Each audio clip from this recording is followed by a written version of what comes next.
Hello, everyone. Welcome back to the Ave Maria Press Professional Development Webinar Series. In today's webinar, Charles Camosy, Founding Director of the Catholic Conversation Project, will share his experience in cultivating dialogue across differences. My name is Erin Pierce. I am the Ministry Resources and Special Initiatives Manager at Ave Maria Press. Everyone in the audience is muted today, but you are able to ask questions. Questions can be sent to our presenter using the question section of the GoToWebinar panel, which you see here, and I'll read as many of those questions as possible at the end of the presentation today. This webinar is being recorded, and a link to the recording will be sent to you via email tomorrow. With that, I would like to welcome and introduce our presenter today. Charles C. Camosy is a professor at the Creighton University School of Medicine and the Monsignor Curran Fellow in Moral Theology at St. Joseph Seminary in New York. He is a columnist for Religion News Service, The Angelus, and The Pillar. Charlie, thank you so much for being with us today. Thank you for having me. Absolutely. I'm going to go ahead and make you presenter. Sounds good. Screen 2. Okay, we Hopefully see. That worked. Yep, we see it there. I will go ahead and let you take it from here. Excellent. Well, a big thanks to Ave Maria Press for hosting the webinar and perhaps more importantly, publishing my book, which inspired this webinar. Thank you all for being here today. I guess, given that this week is the week of the March for Life, perhaps we were accidentally really rigorously planning this along that lines, but actually we weren't. I think it's more providential that it just so happened to be a webinar that came out on the week of the first March for Life. But at any rate, there's a lot more than usual interest maybe now in the kind of post-Dobbs era as we think more broadly about what it means to have the March for Life in a post-Dobbs era. But before we get into that, let me just emphasize something that I really emphasize in the book quite a bit, which is, yeah, we're divided about abortion and lots of other things in the church today, but my gosh, we've always had deep divisions within the church. If you know anything about scripture and history, you know this already. The slide that I have in front of you comes from the scene at which when Peter comes to Antioch and Paul confronts Peter to his face, right? Obviously that involves a serious disagreement. Peter and Paul went at it hard, or at least we know Paul did. We don't know too much about what Peter did. But given his past, I guess we could probably guess he came at Paul just as hard. But now, of course, we celebrate Saints Peter and Paul together as pillars of the church, right? And indeed, I designed the discussion guide for One Church to be a kind of, or at least it could be used as a novena to Saints Peter and Paul. I think the novena is at the end of June, but obviously you can have a novena whenever you want, and you can use the discussion guide however you want as well. It's very flexible, but at least it is designed to do that, which I thought was appropriate given what I'm trying to pull off in the book, what I'm trying to pull off in this particular webinar. But anyway, we had this major standoff, right, in the church, very early church, and we achieved a kind of unity in diversity, the kind of unity that's present in the diversity of the Trinity, right? We had massive disagreements about all sorts of other things, right? Like what sorts of books should make it into the biblical canon. We decided to have a kind of unity and diversity there as well, right? With 4 different gospels, sometimes with very different accounts of the same event. Indeed, the Gospel of John, as many of you know, puts Jesus's disturbance at the temple at the beginning of his ministry, while the Synoptic Gospel is located at the end. We achieved unity and diversity there too, over that very, very, very major and important consideration. You think we have divisions now, 3 generations after Vatican II? Well, those living after the Council of Nicaea would like a word. At that time, we had absolutely massive divisions about a foundational question, right? Who is Christ?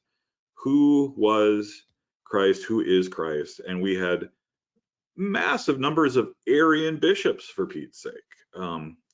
Now, with the longer term view in mind, of course, we say the Nicene Creed at Mass, and it's one of the great symbols of unity in the church. We achieve unity in diversity there as well. Other kinds of disagreement. Jerome and Augustine went at it hard. As Archbishop of Constantinople, St. John Chrysostom was deposed and banished. John of the Cross, kidnapped, held prisoner by fellow members of his Carmelite order. Franciscans versus Dominicans is a good one. The Franciscans even went after the great Thomas Aquinas, who thought that they thought that his adaptation of Aristotle was profoundly wrongheaded. So we could go on and on. I mean, even talking about various popes being deposed, competing papacies.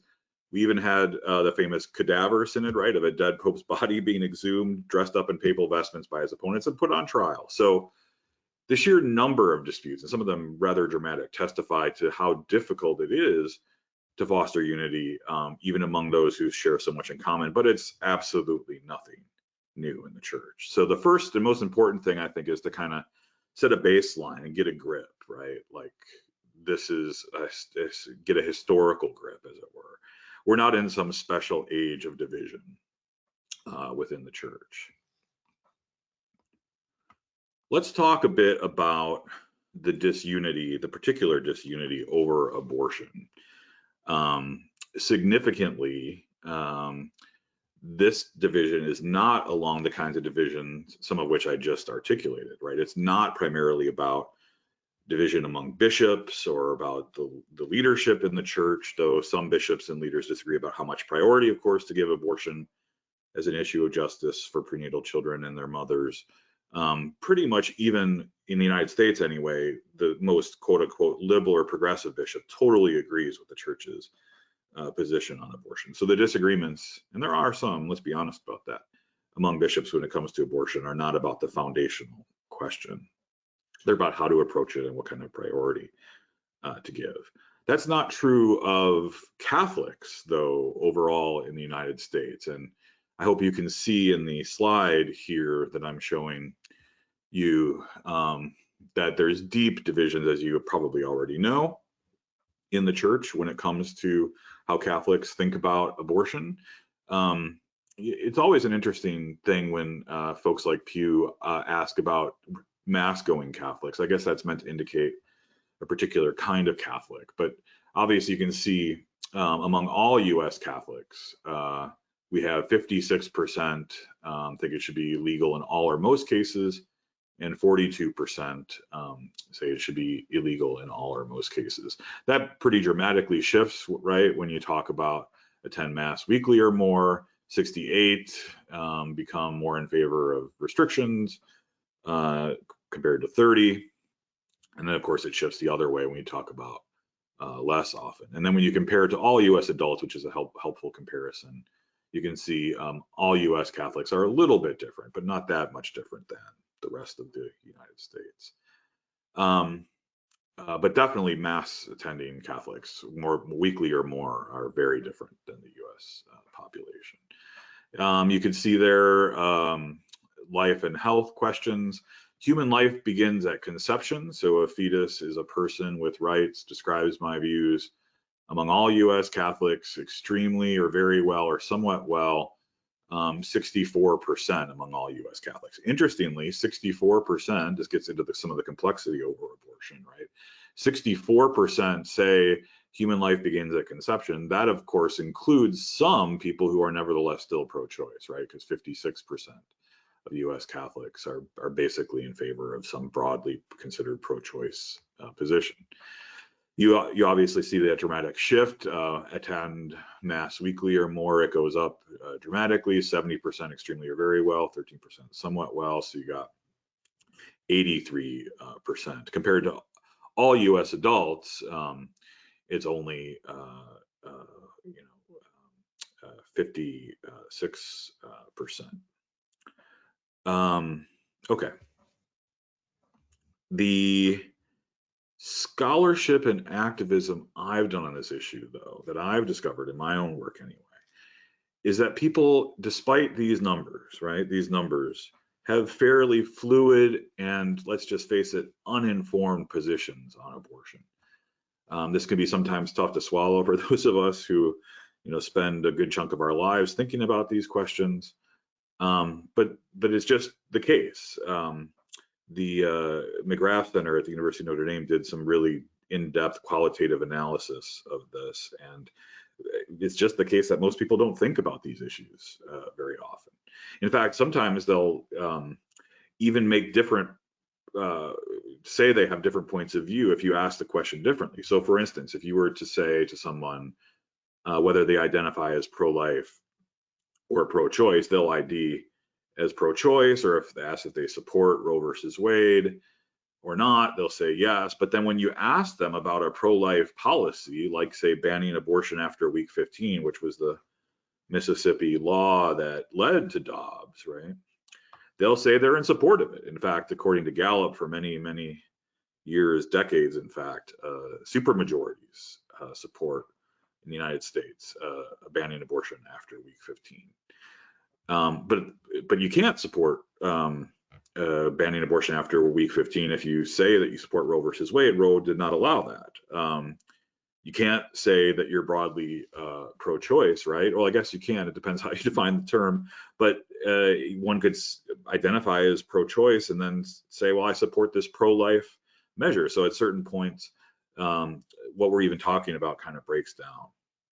My thesis in much of my work, and it's my thesis in this webinar today, is that much of the division we have in the church, both when it comes to abortion, but on other issues too, comes from a kind of confusion that is very much connected to adherence to cultural markers outside of the church, which signal a connection to membership to secular communities outside of the church, and even those that are hostile to the church. So there's a reason why one might say, if they are pro-life or pro-choice, they would say pro-choice, support Roe versus Wade, or not. It's usually, or at least very often, about a commitment to communities outside of the church, and that's important, I think, to really nail down as a consideration. I think it really does come from, and I argue this throughout the book, a kind of political idolatry. I would tell my students, both when I taught high school theology and then theology at the level of college, even graduate school, that most of us don't think about the first commandment very much, right? Because often we think of it as, well, I don't worship Jupiter, so next. But really, the kind of idolatry, the kind of other gods that we have today are maybe even more prevalent than they were in the time where you had to worry about people literally worshiping pagan gods, right? In fact, I would argue anyway that many who identify as Catholics are essentially functional polytheists, where we have Christ and his church as a kind of a source of ultimate concern, but then I have my other gods as well, right? Including ultimate commitment to left or right secular politics, perhaps as a god as well. But of course, the gospel of Jesus Christ, spoiler alert, right, can't be made to fit into any of these secular political agendas or parties. But many U.S. Catholics, it turns out, appear to have, at least at certain, with regard to certain issues, a stronger commitment to a secular political vision than to the gospel. Especially the gospel is understood by Christ's church. So the success or failure of that political program or tribe often drives people identify as Catholic as their ultimate concern. And they imagine or simply ignore the gospel with this very narrow view in mind. And I'm not saying this in any way that privileges, quote unquote, one side or the other side. It's endemic in our culture, it seems. But think about this. Think about this synergistic way in which money, political influence, political goals, and social media work together to produce what some are calling and have called for some time the big sort, right? For all the talk about diversity in our current moment, most people of nearly all political persuasions are increasingly choosing to live not only their real lives, but especially their virtual lives with people who are pretty much like them, who have their views, have their culture, have their social standard of living, and they just sort themselves right into states, cities, townships that reflect their own points of view along these lines. We attend even cultural events with people who are pretty much like us. Sometimes I think it's fair to say, and I talk about this in the book, we even go parish shopping, don't we, in order to worship with people who pretty much think like we do, or like the same kind of music we do, or the liturgical preferences we do, and we'll even drive, much further away than their local parish to achieve that.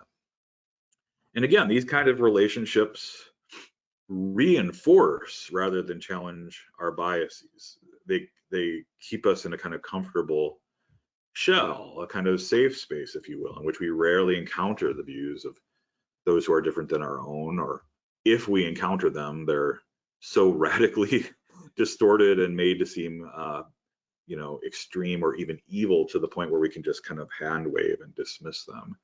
Very far away, so far away, right, from the goal of Jesus's famous prayer in the Garden of Gethsemane, that all may be one. But in order to maintain these kinds of biases, I argue anyway, and it's my contention based on long years of engaging this, that we must, again, flatten the views of these other folks into a thin and even dehumanizing caricature, using lazy shorthand in order to maintain the kind of distance necessary for us to dismiss them without thinking. And if we connect to the fullness of our at least perceived opponents' humanity, then we risk forming all the kinds of genuine connections and even affections which make these people more difficult to discard and handwave and push them over here. There's no need to engage, of course, with people we flatten into woke social justice warriors, or out-of-touch bishops, or alt-right white supremacists, lukewarm beige Catholics, pro-lifers obsessed with pelvic issues, and so on and so on. We probably heard them all a million times, especially on social media. Indeed, when we flatten our fellow Catholics into thin caricatures, again, fundamentally evil, misguided, radical, it can become difficult to imagine how conversation is even possible, how one church is even possible, let alone desirable, right? If you've caricatured someone as evil, you don't want to include that person, right, as in a way that would you want to excise that, right? Or even I've heard this language a lot, especially in the academy. The concern is even whether it be moral to legitimize a point of view by engaging in dialogue in the first place, right? Maybe the differences are just so great that the views of the other side, right, are so manifestly evil that engagement simply must be abandoned. Maybe we just need to use raw power plays again to exclude. And again, these characters help to affirm our identity in opposition to the other, right? Rather than unity and diversity, I get part of my identity from being against these other Catholics, right? So the good people in the church, those worth engaging, well, it turns out they're pretty much like me. And by me, I mean not them. Well, I'm arguing in one church for a fresh approach to this. In my book, I consciously resist the approach I just outlined by calling us back to our foundational identity. Our foundational identity comes from our baptism, right? We become brothers and sisters in Christ to each other, every single Catholic, because of our baptism. And that family is our primary family. It is our ultimate concern, or at least it should be. We're monotheists, after all, not polytheists, right? So to the extent that we really push in the other direction, we are in fact being a kind of functional polytheist, I think. It's good to have political concerns, don't get me wrong.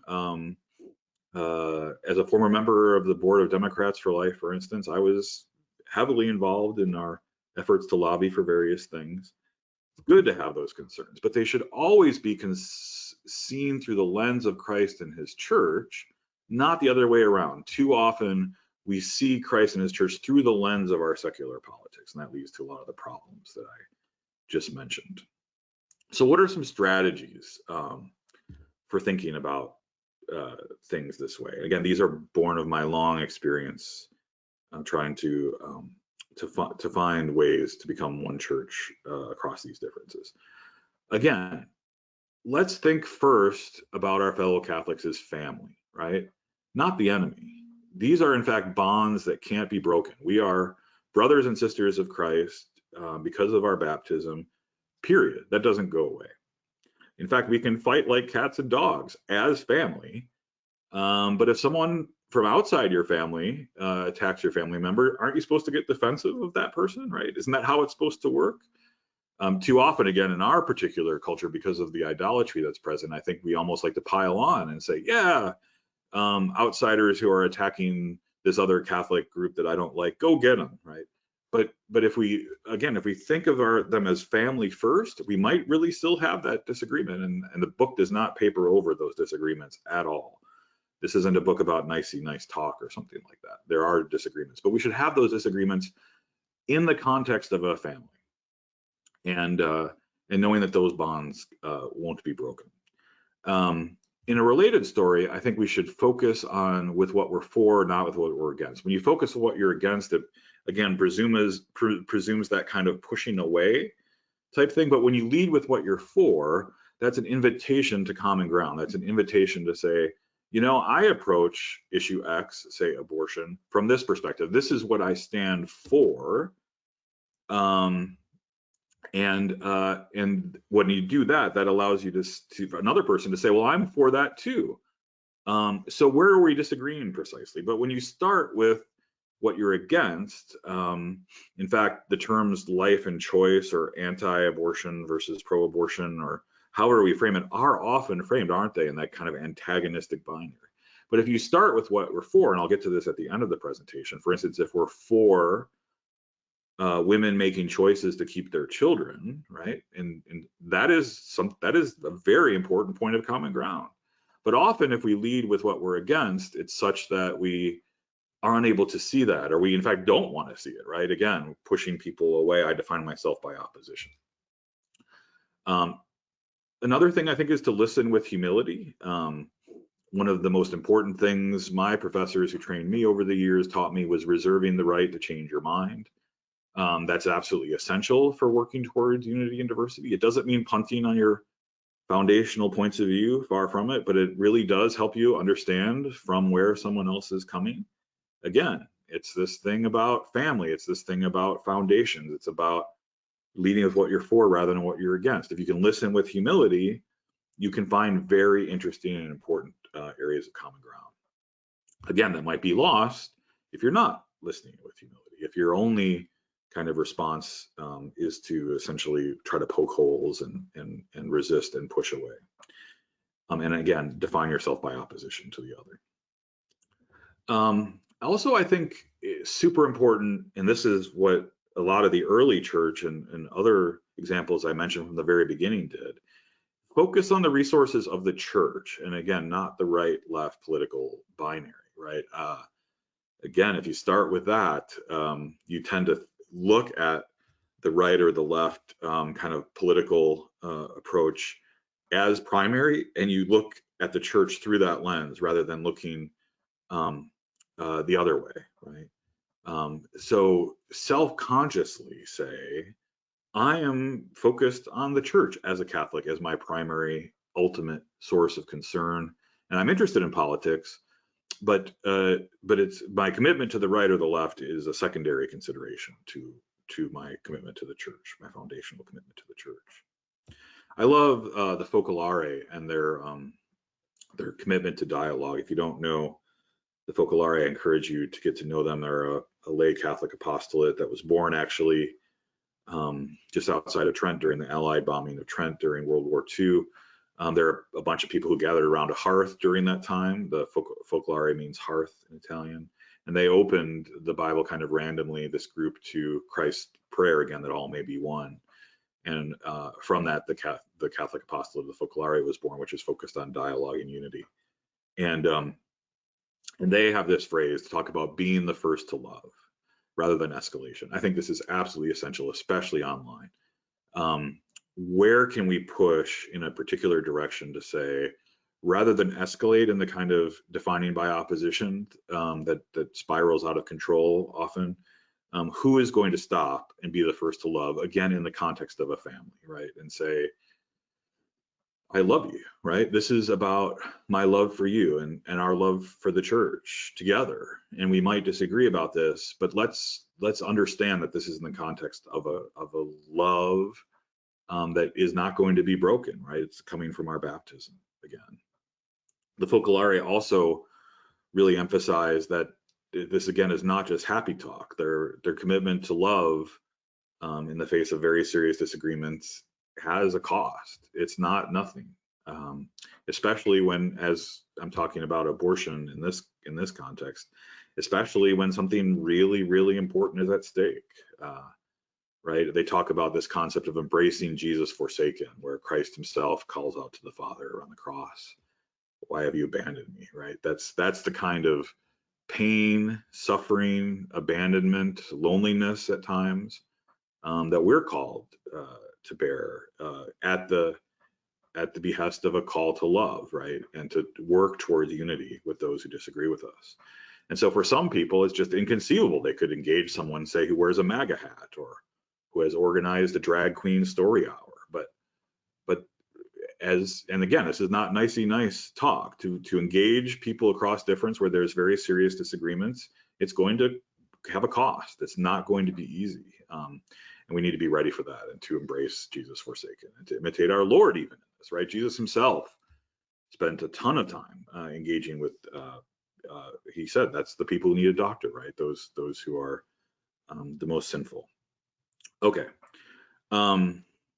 Let's apply this to our post-Dobbs moment. It's a particularly difficult moment in our culture, right? Lots of Jesus forsaken to embrace at this moment. It's also a particularly difficult moment in the church. The slide I have here that I'm sharing with you is has an image of Professor K from a National Review article on her championing abortion at Notre Dame. In fact, she offered the chance to help girls and women at Notre Dame get the chance to have abortion. As you might imagine, that produced quite a backlash, but also she had her significant supporters as well. So again, the divisions which exist in the broader society exist in the Catholic Church as well. And in this particular scenario, we find ourselves, our post-Dobbs, I titled it post-Dobbs. Maybe I should have put post-Roe. I mean, I just mean after Dobbs, not that Dobbs has gone away, of course. It is the law of the land. But in this post-Dobbs moment, it maybe seemed like there isn't a lot of reason to hope for the kinds of things I just mentioned. But I actually have quite a bit of it, and I'd like to try to convince you of that, and maybe we can have some discussion in the question and answer about this. It's one of the reasons that I have such hope, or one of the products, I guess, of that hope is the fact that I wrote this book at all, right? One church, as we find ourselves particularly divided, though not historically divided, but we find ourselves particularly divided at this moment. And I even have a chapter in the book totally dedicated to abortion. In fact, I titled the chapter "The Single Issue Pro-Life Activist." And the subtitle for the chapter, actually, every single subtitle in the book for each chapter suggests alternative language to use when which present themselves, I think, when we follow the strategies I just mentioned. I refer to them as the human rights warrior, right? Instead of thinking of folks who would maybe be dismissed as a single issue pro-life activist, think of them as a human rights warrior.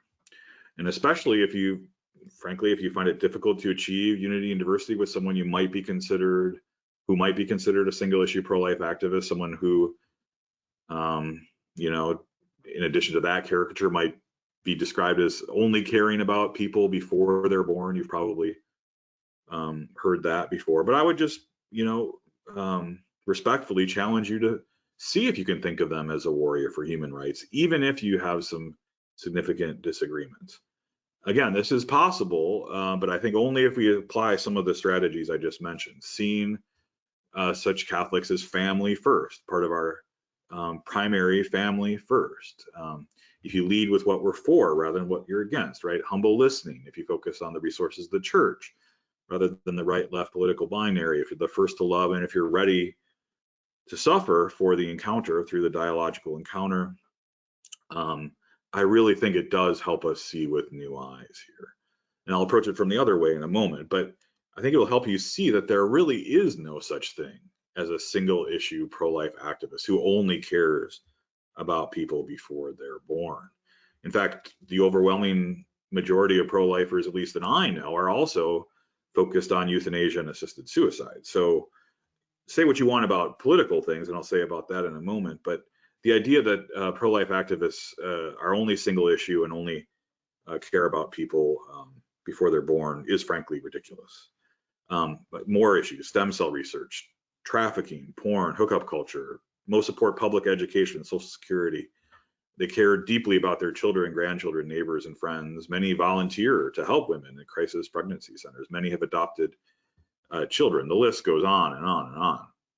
And once you look at folks with these new eyes, even if you again disagree with them on the matter of secular politics, you can still see that they share many of your concerns about human dignity and human rights, and indeed in many ways should be considered a warrior for foundational basic human rights.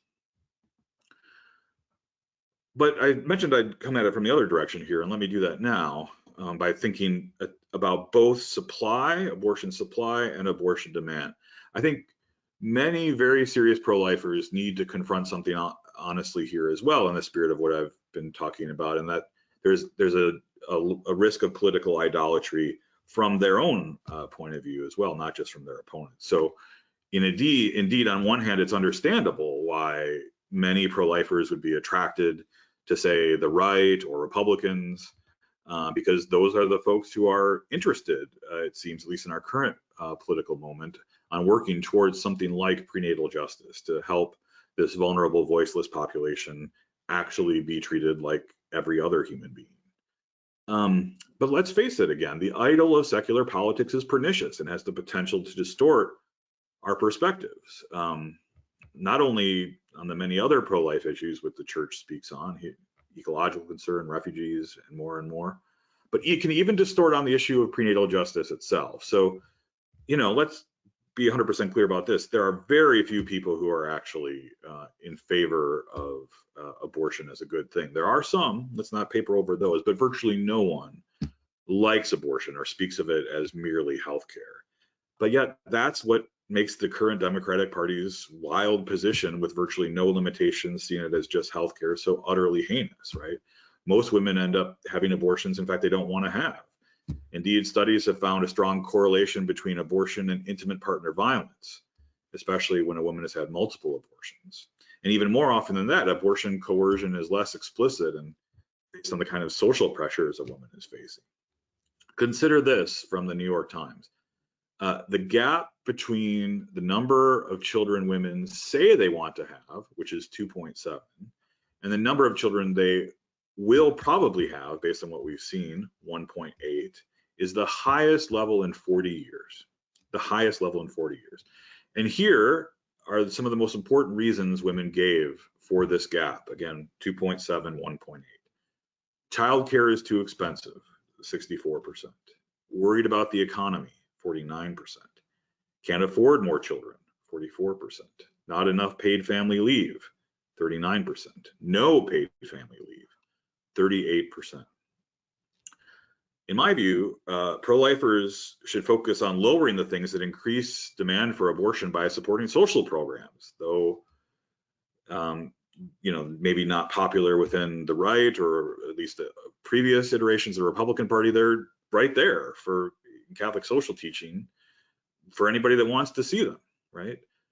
Paid family leave, help with childcare, housing policies that avoid the two-income trap, and more. These approaches should be fully considered because they all can be used to save the lives of babies and support women. You know, these pro-life goals, even with just focused on abortion. Anything less than an all of the above strategy moving towards this goal is just not acceptable. And it is egregiously unacceptable if the reason we are not working for it is because we are more loyal to the approach of a particular secular political party than we are to what the church says, right? And what the foundational goal should be. Unity and diversity, right? So I started the talk by mentioning how, or just the fact that we have gotten to unity and diversity in matters for the church, which are even more foundational. I mean, abortion is really foundational, right? But the nature of Christ, what the Bible should be, even Peter and Paul themselves, right? So we got there. How can we work towards it here? Well, I think a primary concern should be to live out the fullness of our Catholic faith without this kind of right-left political idolatry. As we've seen, there is still consistent with, different strokes for different folks, ways of being family. We are family, we are one body, and there are many parts. An arm has a particular role to play, as do the lungs, the feet, and so on. And this is really important for thinking about unity and diversity. Human rights warriors, in this sense, are locked on prenatal justice as their issue, and they're performing an essential function within the body of Christ. Others may be more focused on racism or euthanasia, homelessness, education, capital punishment, or any number of issues. The key is that the diversity of focus is united in the communal unifying vision of the good proclaimed by Christ and his church, the gospel. Right? And the union with that church, the body of Christ, means that we should be doing everything we can to avoid, again, making an idol out of a particular secular political program.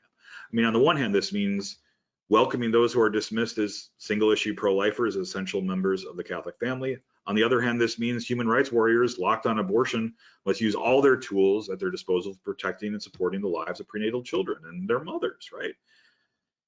That is, they must not be comfortable in sticking with any one secular political party's program for pursuing prenatal justice. That's a lot of P's. And here, look, this is not a particularly difficult thing to imagine. Look at this chart here in U.S. Political party affiliation from 1990 to past 2020. I mean, the overwhelming majority of people now identify relative to Republicans and Democrats as independents. So this is not some weird sort of thing which only Catholics could do. This is something that we're moving in a very particular direction with regard to. This will require human rights warriors to be more agile in their politics. It will, one moment, require them to, of course, do something familiar, work with Republicans to pass laws which protect prenatal children. That's basic justice. But in another moment, they may be called to work with Democrats to pass laws which offer social support to women and children and families. Happily, I don't know what you think about this. Maybe we could discuss this in the Q&A, but happily, I think we find ourselves at a very mixed up place in our politics. There's a lot of ferment, a lot of uncertainty, and frankly, that creates a lot of room for creativity within U.S. politics. I know we're never supposed to mention Donald Trump in a positive context, and to put my cards on the table, as you might imagine, being a board member of Democrats for Life, I could never vote for the guy. But let's admit that U.S. political categories have been scrambled since his election back in 2016. And they have been scrambled in ways which I think create openings for Catholics to be precisely, to have this, precisely this kind of nimble approach, their political. Again, politics is good, but let's look at it through the lens of our Catholic faith and not have something else be primary. Perhaps you might, I mean, thinking about, you think, oh, this is just a professor in his ivory tower. What does this mean for real life? But perhaps you could emulate the Democratic governor of Louisiana, John Bell Edwards, who has both signed a bill banning abortion after the prenatal child's heartbeat can be detected, and also bucked the trend of red southern states by expanding his state's Medicaid program under the Affordable Care Act. Or how about Senator Marco Rubio and his common good conservatism, and which he's all about prenatal justice, right? Protecting babies with the law, but also not afraid to use government programs. He's in fact worked hard to try to get his party to support some kind of paid family leave, which, as we saw with those statistics, are pretty important. Significantly, again, look at this chart. More than 40% of US Americans refuse to identify with either party. And this number dwarfs, again, those who are Democrats or Republicans. I love looking at this chart, actually. It's just a really hopeful chart. And again, there's a lot of diversity in this group, this 41%. But my gosh, that's just so hopeful. And this is despite having the US media at almost every turn simply assume right and left, the right-left antagonistic binary. But let me conclude here so we have some time for discussion and question and answer.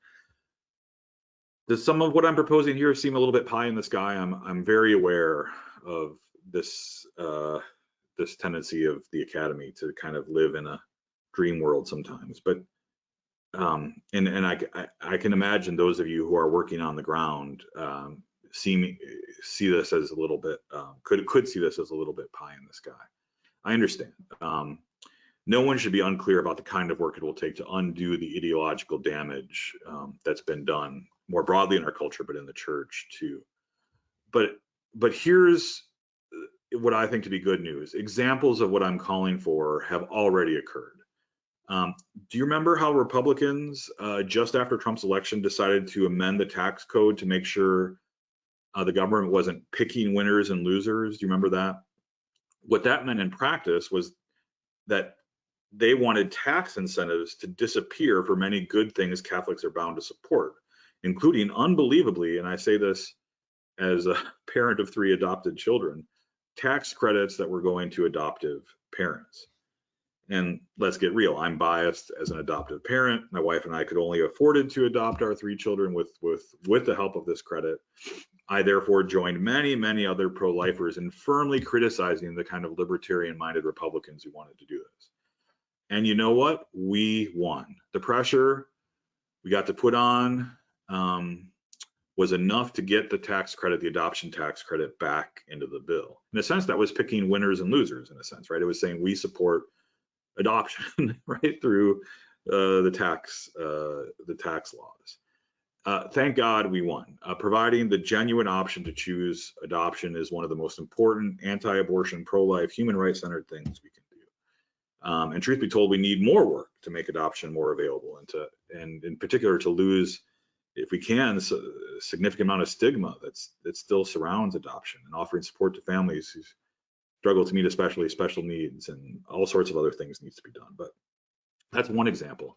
It's only one example, but it's an important one. Not only because of the issue's priority itself, but it shows we can work outside of the structures that are often hoisted on us if we buck political idolatry and fight for the fullness of our vision of the good, a Catholic vision of the good. It shows that I think post Dobbs there is a path towards finding unity in diversity.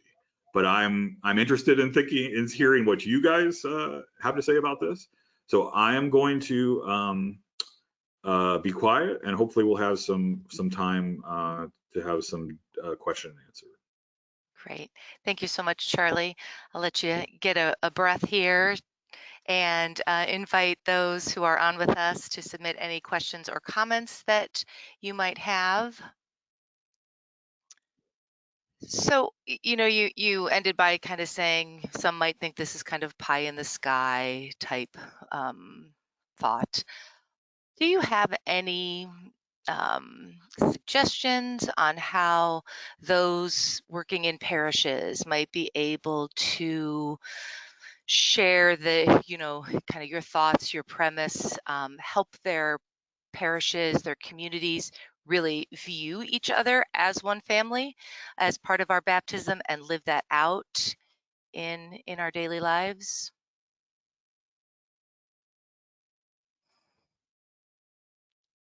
Let me unmute myself. Yeah, there you go. So, I mean, I'll give one practical thing and one very big thing in response to that good question. One big thing is it's easy to talk about the fact that we're a family via our baptism. It's harder to kind of build, if you don't already have that ethos in your parish, to build that. So part of the thing that needs to be done is we just have to do things that families do together to even have the encounter in the first place, right? To say, your parish is not simply a dispenser of sacraments when the time comes. It's your home, right? It's a place to go and be family with each other. And again, some parishes do this well and are already doing it. In other contexts, it could be really difficult because the parish might be slowly dying or is connected to another parish, or again is coming from this ethos of kind of you just go there and show up for mass or when it's time for funerals or weddings, and it's a dispenser of the sacrament. So it's a big thing, but it's an important thing, I think, to work together to make this a place for family. Now, that's not just the role of the pastor. I have a chapter in the book titled "The Seemingly Standoffish Parish Priest," right? That has something similar in how it approaches thinking about pastors, right, and priests. To think about that person as a solitary servant is the kind of move I make in the subtitle, but it's up to us in many ways to offer ourselves to a pastor and say, I think this is maybe something that I can help with to help build a place that's a genuine family to even have the encounters. So that's one big thing. A practical thing, and this is happening more and more in dioceses and other places, is if you have a ministry in your parish, which is more, for lack of a better way of talking about it, social justice-y, right? More on the left. Again, from your talk, I don't like that kind of way of thinking or organizing ourselves as a church. But so let's say you have a human concerns like group or a social justice type group, and you also have a pro-life group. One of the great things that have been happening, again, at the level of the diocese is that, certain dioceses have created groups called Life, Justice, and Peace, where the social justice left and the pro-life right are united in an explicitly Catholic vision, right? Now, again, if you have people sorting themselves in a particular parish, you might say, well, I want to go be with my people on the left on the social justice side, or I want to go with my people on the right in the pro-life side. Then that's a problem. But one of the solutions to the problem is to say, let's unite, let's be unified in our diversity and see about how we can become life, justice, and peace, and not just the social justice people there and the pro-life there, especially given the kinds of things I outlined towards the end. There's a tremendous amount of work that can be done where the vision that we share is similar, right? If you lead again with what you're for rather than with what you're against, why wouldn't those two groups be able to work together, for instance, to try to make the community aware of the scourge of intimate partner violence and how many women are facing violence in the home. And that's independently important to focus on, quite apart from abortion. But many of those women are forced literally to have abortions they don't want to have. So wouldn't it be interesting to have those two groups work on that issue together, right, in the local community? And that's just one of many kinds of examples. But there is a place where the leadership of the parish can help to say, let's form, it doesn't even need to be right away, but let's maybe start having meetings between the pro-life groups and the social justice groups to see where we might be able to work together. Again, focusing on that common ground, that thing you share in common. With what we're for rather than with what we're against. Right. Another question here. How do you suggest we handle parish engagement in local organizations that do tremendous work with vulnerable women and children and do not specifically identify themselves as anti-abortion? Well, again, there's maybe a shorter term and longer term goal here. In the short term, it's really not a problem at all, because even if they're not explicitly anti-abortion, it sounds like the premise of the question is they're doing work which is limiting abortions, right? Because they're supporting women and families in vulnerable situations, which of their very nature limits abortions. So many abortions take place because women and families don't have resources. That said, if it is a Catholic organization, just as if we would take a Catholic pro-life organization that didn't support, say, Catholic social teaching, that's a problem, right? Got to support the fullness of the church's vision. It is a problem if a Catholic organization is not supporting prenatal justice along with other kinds of justice.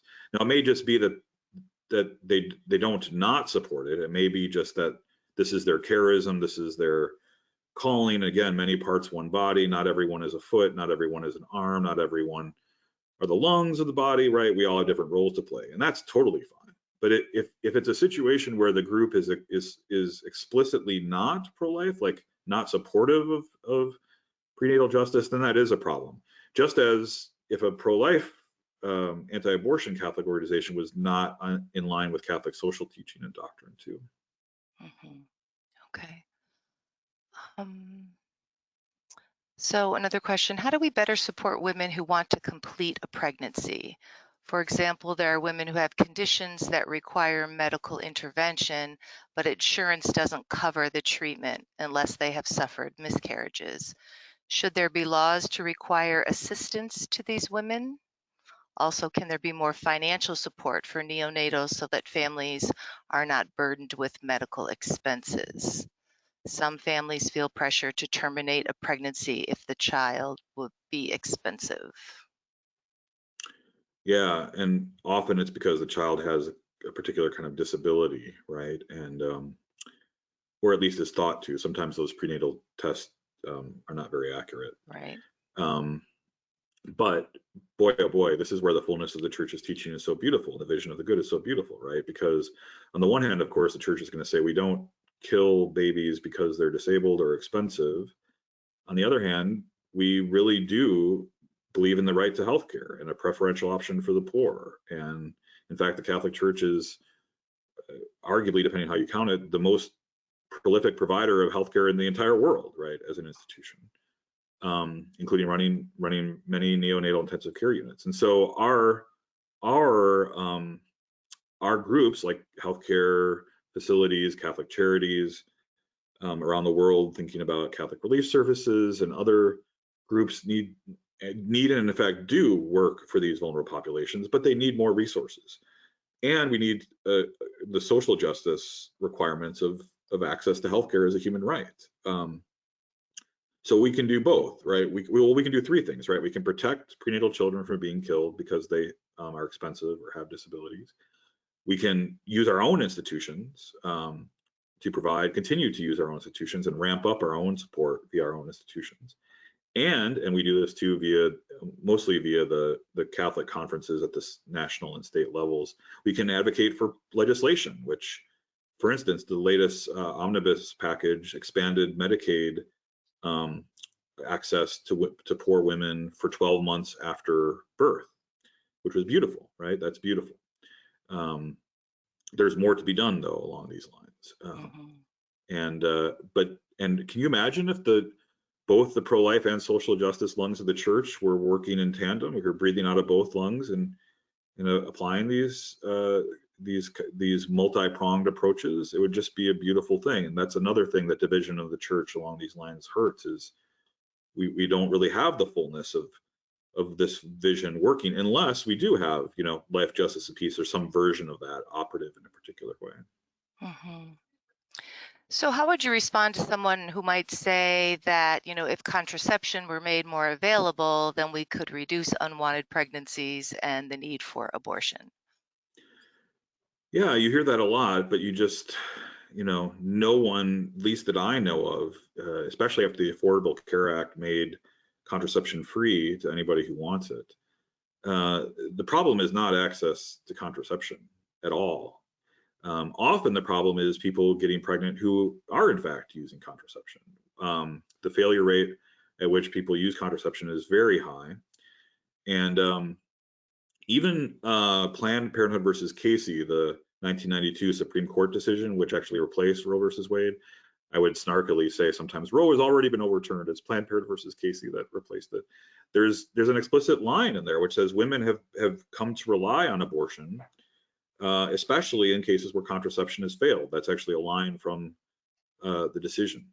And in some ways, the contraceptive mentality of our country, which basically says sex is this one thing you do over there, having babies is this other thing you do over there when you're ready, when you've had your fun, when it's the right time, etc., kind of plays into the abortive mentality too. Like, it's hard for young people today, and I've taught them for many years now, to even imagine that consent to sex is consent to having a child, right? Because those two things have been so dramatically disconnected in the culture. And that's, again, where abortion often looms large, because if you've already decided that those two things are just utterly separate, abortion becomes necessary to keep them separate, obviously, because biology rears its ugly head and people get pregnant, right? So, so it just seems totally clear to me that more contraception is not going to solve the problem. We need to reinforce, not pull apart the connection, the biological connection. It's not our connection; it's just biology between sex and procreation, it seems to me. Thank you so much, Charlie. This has been really very interesting and thought-provoking. As we are nearing our hour, I wanted to talk a little bit about One Church. You mentioned earlier the study guide or the discussion guide that is available on our website. It is a free download. Could you talk a little bit about that and how that could help parishes or groups maybe use your book along with the discussion guide as a study group or a reading group? Or Sure. Yeah, it might be a nice thing to just kind of look at if you're like, well, I would like to use this, but I don't know how. Basically, what I've divided the book into is to 9 different sessions, again, to kind of have a novena-like structure if one wanted to do that. But one could use the questions however they like. But it basically tries to do a little bit of what I've done, but be more broad and open-ended as to where the division is. But it begins and ends with prayer, which is a good thing to do as a family together, right? To bring people together as a family. But it really does, again, focus on thinking of us together as family, right? And that's the kind of discussions. I don't know about you and your families, but that's that's rubber meets the road for our family, is when we get into these deep discussions. And boy, oh boy, this discussion would almost perform the very thing that I'm calling for, right? Like, thinking of us as a family where we're going to have disagreements. That's another thing the discussion guide really highlights is that it's not going to be without disagreement. That's the whole point of this in some ways, but to do it in a particular context where, again, the Catholic family is primary. Yes. Wonderful. Thank you so much. And we offer 25% off the book today through the 27th using code webinar0117 for today's date. Again, thank you, Charlie, for sharing your expertise and your passion with us. And for all of you who joined us today, we thank you also. And we invite you to join us next week. Bob Wicks, who is the author of Riding the Dragon, 10 Lessons for Inner Strength in Challenging Times, is going to kind of guide us or explain how we can develop a more resilient life and extend our warmth to others. So it's going to be practical, illustrative, and a lively presentation on resilience, compassion, and personal and professional well-being. So we hope you can join us for that also. All right, everyone. Thanks so much. Charlie, again, thanks. And I'll send you all links to this and the book also tomorrow via email. Have a good evening. Take care. Bye-bye.